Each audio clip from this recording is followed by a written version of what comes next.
es la libertad ni tampoco ser feliz. Alguien hoy me llamó chaval, gilipollas me sentí. No quiero tener que huir. Patria sumisión, hazte un hombre maricón. Sabias frases con que crecí. Guerra sé que hay cuando me ordenan besar la bandera que no elegí. Que de mano en mí, pásatelo bien, aprovecha de aprender a ser dulce, humilde y un poco loco, y no a hombre quiero tender. Aunque hombre ya nací. 1, 2, 3, 4, 1, 2, 3, 4, paso ligero, yo te lo mando. 1, 2, 3, 4, 1, 2, 3, 4, firme, ponte recto, no eres nada muchacho. 2, 3, 4, 1, 2, 3, 4, paso ligero, yo te lo mando. 1, 2, 3, 4, 1, 2, 3, 4.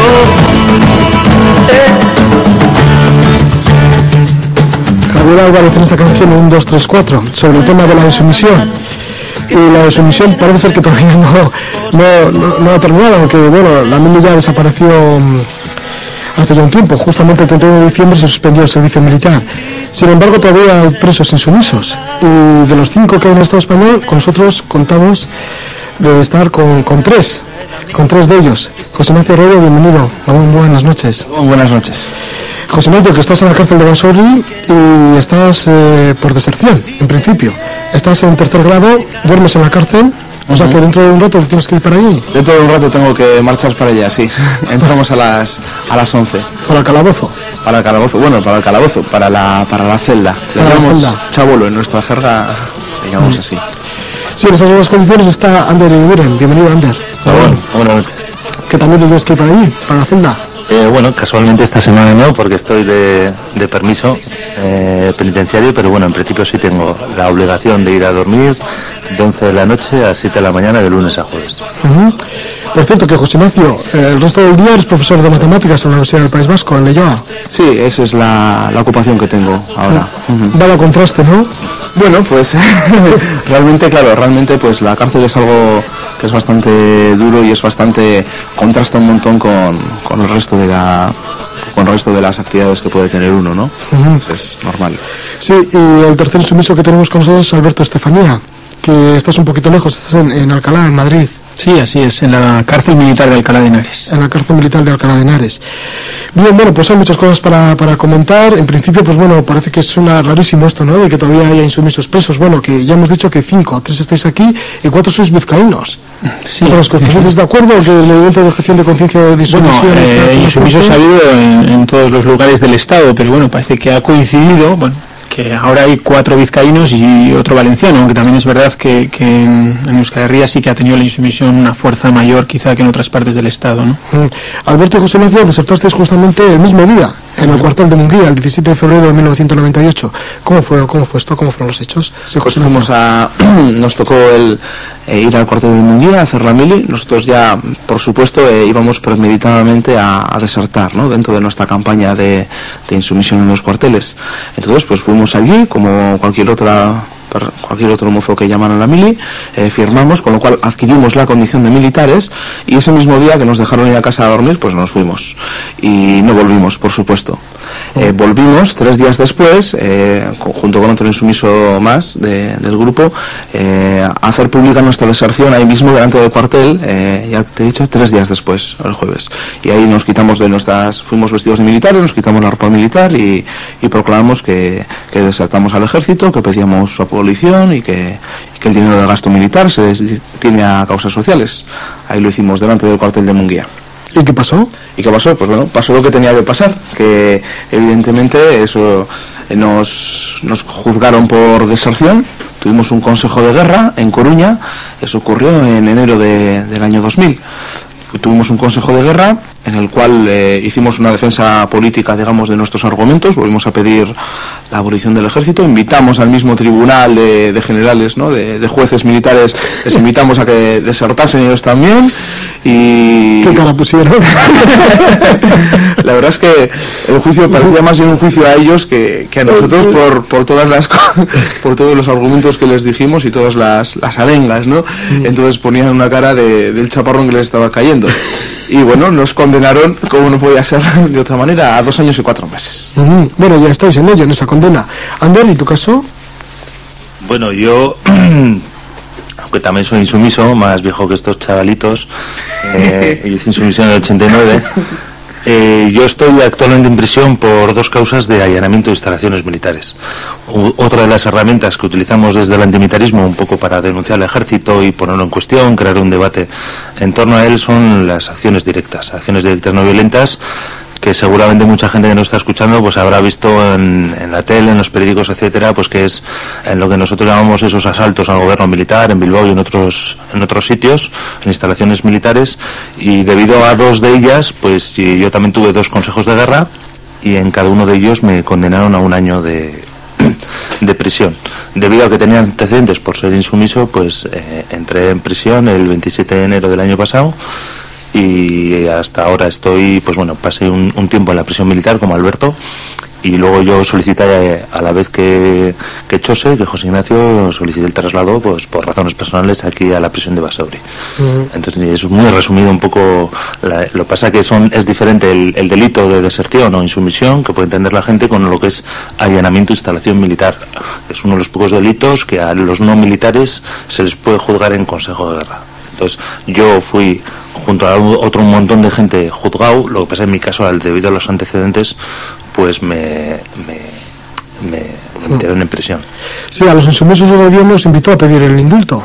¿No lo habéis aceptado? Sí, así es. Desde que el 31 de diciembre se suspendió el servicio militar, que bueno, hay que decir que esto nosotras lo valoramos como un gran éxito social, ¿no? Que no es algo que se pueda atribuir al gobierno, sino que ha sido pues la fuerte presión social y antimilitarista la que ha acabado con el servicio militar, aunque nuestro objetivo no acaba ahí, sino que nosotros siempre hemos abogado por acabar con el ejército en sí y construir una sociedad en paz y desmilitarizada, ¿no? Entonces, a raíz de que acaba el servicio militar obligatorio, el gobierno dice que para solucionar el problema de los insumisos, pues que pidamos el indulto. Pero obviamente nosotros nunca hemos pedido un indulto, tampoco lo hemos pedido hasta este momento ni lo vamos a pedir, ¿eh? Si en su momento nos sumamos a esta campaña de insumisión en los cuarteles porque abogamos por construir una sociedad desmilitarizada y eso no ha cambiado, pues tampoco han cambiado los motivos que pudieran servir para pedir un indulto, ¿no? Entonces el gobierno ahí se vio forzado de alguna manera a empezar un proceso de despenalización de la insumisión.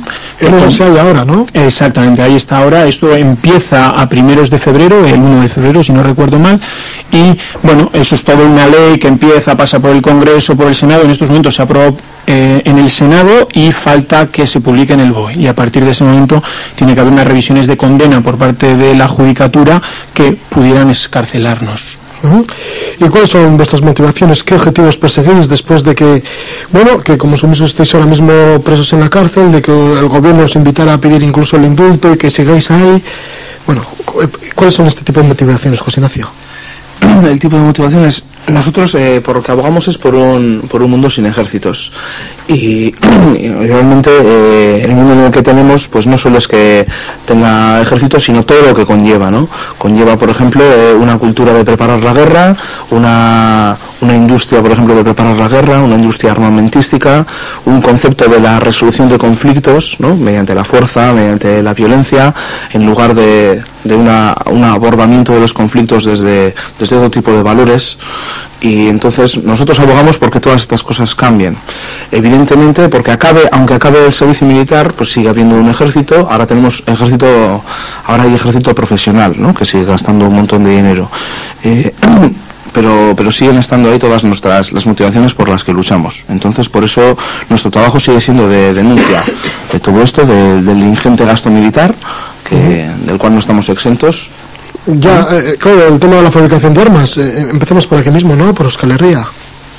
¿Qué podéis comentar de esto? Pues sí, pues desde el punto de vista vuestro. De hecho, bueno, desde ese objetivo que en Euskadi hay un montón de fábricas de armas, ¿no? Y es más, fábricas de armas con la mayoría subvencionadas con dinero público, por el gobierno vasco. Tenemos a Sener, tenemos que están construyendo el Eurofighter, el caza europeo de combate, tenemos a Gamesa, tenemos a ITP, tenemos a Astra, que fabrica pistolas, tenemos pues un surtido muy amplio, ¿no?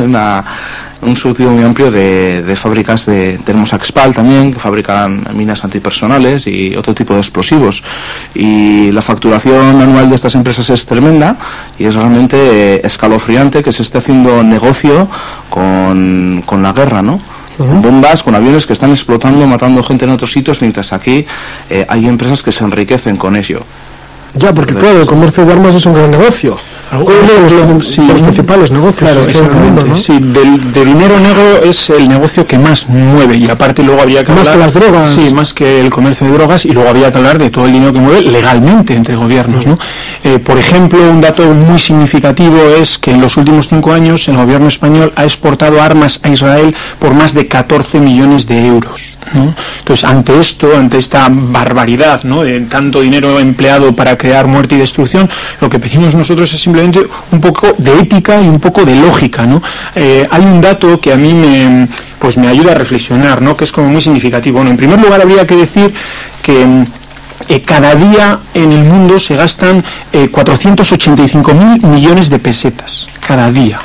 Si esto lo comparamos con todos esos datos que sabemos de que 1 de cada 3 niños del planeta sufre malnutrición y todas estas cosas, pues cualquier persona con un poco de ética vería la irracionalidad y la injusticia que suponen los gastos militares.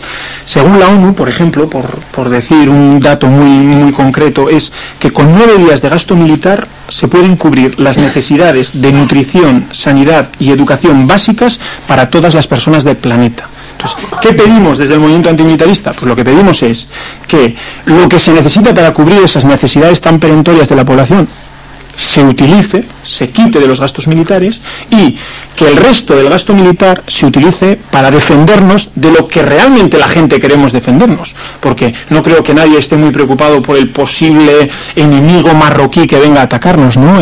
Lo que realmente preocupa a la gente, a la ciudadanía, es el paro, la exclusión social, el problema ecológico, la desigualdad norte-sur, la desigualdad de género, y para eso habría que emplear todo ese dinero, ¿no?, que de alguna manera los militares roban a la gente, ¿no?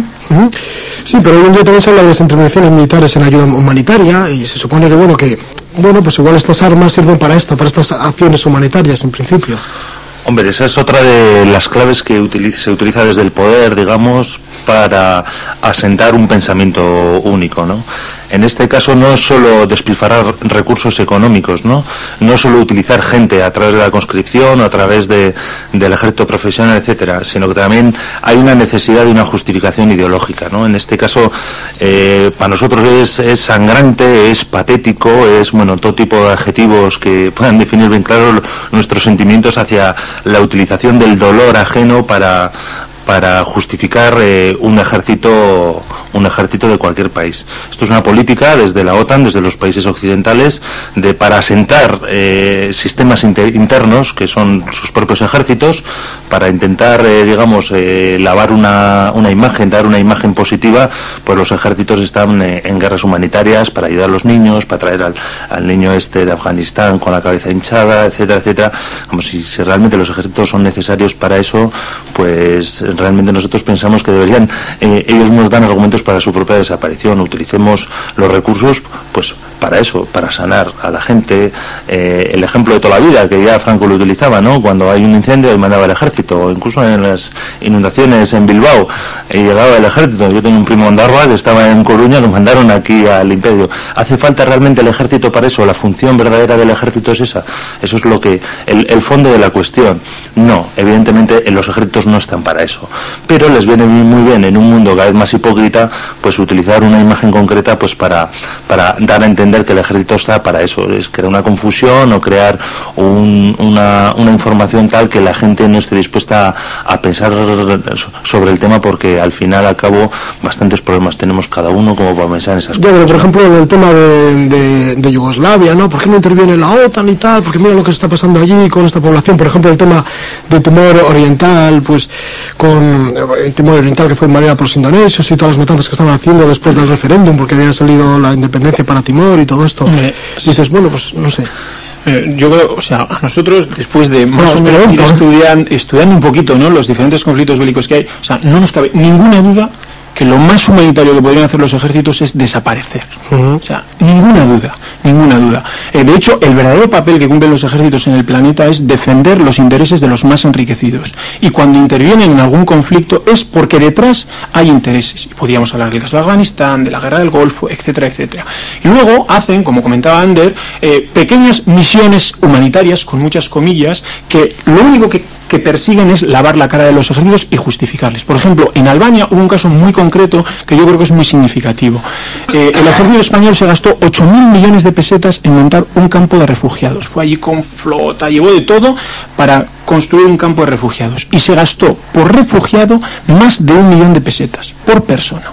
Bien, Cáritas construyó un campo de refugiados muy cerca del que había construido el ejército español y se gastó menos de 100.000 pesetas por refugiado, ¿no? Entonces podemos decir, hombre, pues si con ese dinero se podían haber construido muchísimos campos de refugiados con lo que se había gastado el ejército. ¿Qué ocurre? Que en el fondo a ellos les da igual cuánto dinero se gastan, cómo lo hacen. Lo que persiguen es que aparezcan en los medios, han construido, han hecho, han tal, y así lavar la cara del ejército y que la gente crea que realmente los ejércitos sirven para hacer labores de paz, labores humanitarias, pero eso es verdaderamente una falacia. De todas formas, Roge, el debate un poco surgió mucho en el tema de Yugoslavia. Digamos que al fin y al cabo es saber si hay alternativas a la guerra o a los ejércitos en momentos concretos.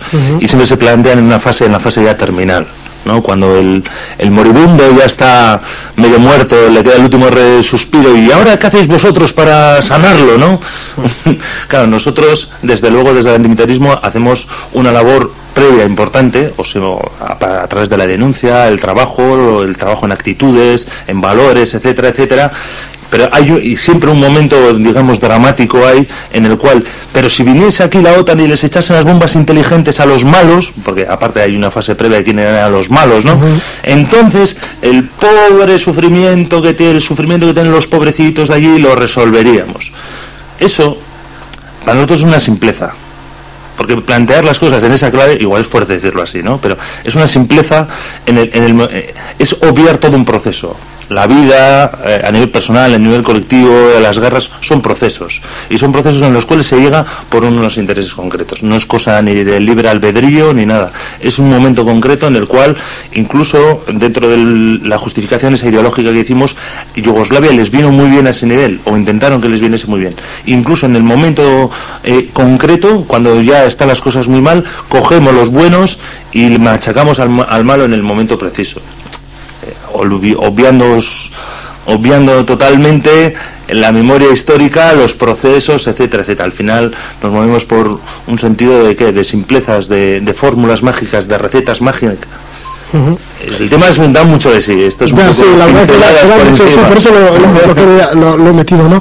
Bien, ayer fue justamente el Día Internacional de la Objeción de Conciencia, y por lo visto hubo una acción en Bruselas ante el cuartel general de la OTAN, ya que estábamos hablando de la OTAN, por parte de la Internacional de Resistentes a la Guerra. El otro día también estuvo por aquí un compañero vuestro ecuatoriano, dentro de poco viene también por aquí, por Euskal Herria, un muchacho colombiano.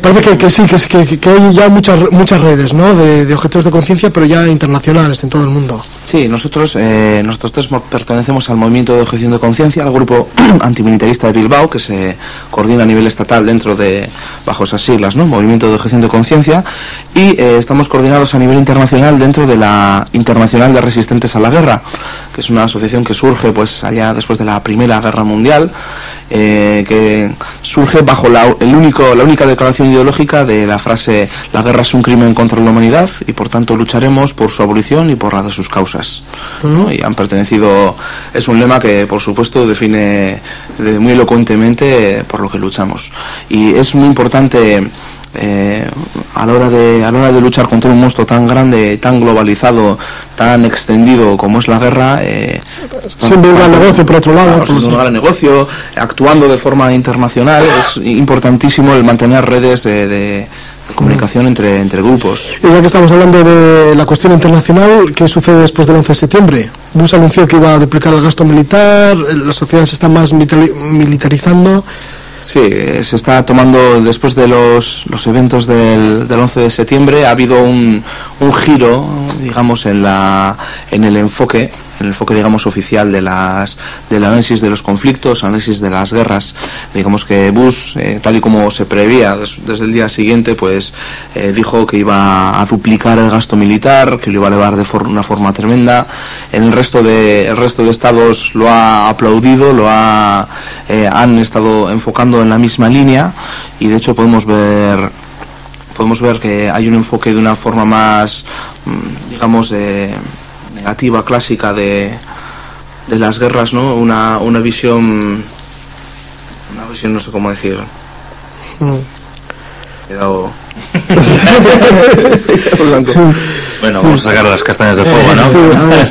Sí, quizá por eso hoy más que nunca es tan importante el trabajo antimilitarista, ¿no? Porque parece que ahora que acaba la mili, pues obviamente va a desaparecer la insumisión, y mucha gente pues ha dicho, pues parece que con esto ya se acaba, ¿no? Al revés, hoy más que nunca, ¿no? Es necesario el trabajo antimilitarista para denunciar el negocio que suponen las guerras, los crímenes que suponen las guerras, etcétera, etcétera, ¿no? Porque el negocio continúa y las guerras continúan. Exactamente, sí. Y nos venden constantemente que una guerra es entre buenos y malos, y dicen, la OTAN, Europa se tiene que posicionar con los buenos, y en realidad eso es mentira, ¿no? Las guerras son siempre entre los que se enriquecen de las guerras y los que las sufren, ¿no? Las sufre la población civil y se enriquecen los poderosos, los políticos, los fabricantes y traficantes de armas, etcétera, etcétera, ¿no? ¿Y qué podemos hacer los que no queremos contribuir a este comercio de armas, Bueno, así como detallito, ahora estamos en plena campaña de objeción fiscal. Para quien no conozca lo que es la objeción fiscal, es destinar un dinero de lo que nos toca pagar de los impuestos,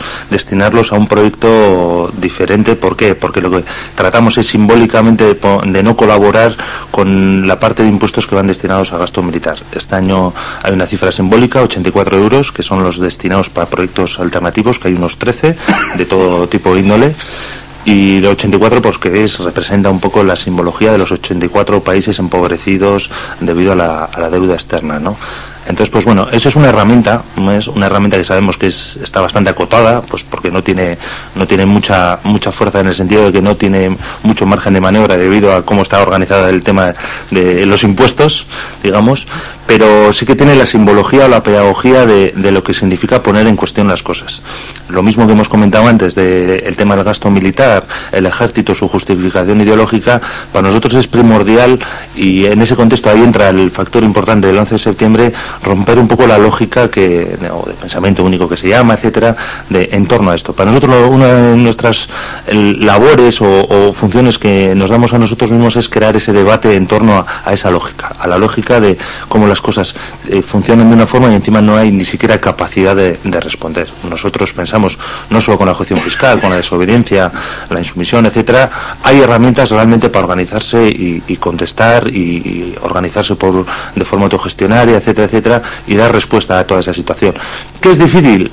¿Qué es duro? ¿Qué es no sé qué? Por supuesto, sí, ya sabemos, pero es que realmente nosotros, frente a la otra alternativa de pensar que a través de los ejércitos y el sistema imperante así se va a conseguir un mundo justo, pues ante las dos situaciones tan duras nos quedamos con una opción ideológica bastante más positiva, ¿no? Sí, José Ignacio Yander, ahora, bueno, pues tenéis que justamente ir para la celda. ¿Qué os espera? ¿Cómo es vuestras noches allí o cómo...? Bueno, precisamente estamos en la misma celda. ¿Estás en la misma celda? Sí, te puedes organizar un poco para ir con tus colegis, vamos. Sí, más o menos. Y tenemos muchos colegios porque de hecho en nuestra celda estamos ahora seis personas, que dormimos en unos 12 metros cuadrados. y hemos llegado a estar hasta 8. Hasta 8. Las condiciones son bastante duras. Muy duras. La cárcel está para machacar a la gente y el trato a la gente, las condiciones de esto son realmente duras. O sea, nosotros en ese sentido sabemos que somos presos privilegiados, somos presos que sabemos por qué vamos, cuándo vamos, elegimos todo, estamos preparados, tiene un sentido. Pero el resto de los presos, como dicen ellos, vosotros jugáis en otra división. Porque ellos realmente, la cárcel está para machacar y destruir al ser humano. Eso son muy conscientes tanto los funcionarios de prisiones, cuando digo funcionarios no solo carceleros, sino en el sentido amplio, como los propios presos. Y Alberto, estás en la prisión militar de Alcalá de Henares. Sí, pues idem, diría yo, ¿no? O sea, eso de que las cárceles sirven para reinsertar... ¿Y una prisión militar que estáis pues esa parte? Sí, la diferencia es que está vigilada por los militares y que los funcionarios, en vez de estar contratados por interior, están contratados por defensa. Pero todo eso que venden, que las cárceles son para reinsertar, reeducar, pues bueno, es una gran mentira, y en el fondo, pues la gente que pasa por la cárcel pues sale bastante peor que cuando entró, ¿no? Aunque, bueno, no quiero decir con eso que nosotros, pero vaya, que, bueno, de alguna manera los desobedientes civiles, que es nuestro caso, pues optamos por eso, porque consideramos que de esa manera, desobedeciendo así, podemos empujar un poquito el mundo hacia pues una sociedad desmilitarizada, una sociedad en paz, ¿no? Pero optamos, pero en cambio mucha otra gente que entra porque no le queda más remedio, pues la verdad es que cuando sale de ahí sale bastante peor que cuando entró. Pues muchas gracias por haber estado con nosotros, José Ignacio Arroyo, que te vaya bien. Vale, gracias. Y que pases buena noche dentro de lo debido. Igualmente. No estaría en 12 metros cuadrados ni con tantos compañeros, pero bueno, me acordaba de los dos, bueno, que yo no estoy aquí. Vale, pues gracias también a Alberto Estefanía. Sí, muchas gracias. Vale, y Ander y Guren. Vale, gracias. Bueno, suerte. Ahora. Vale, Vale, cargas.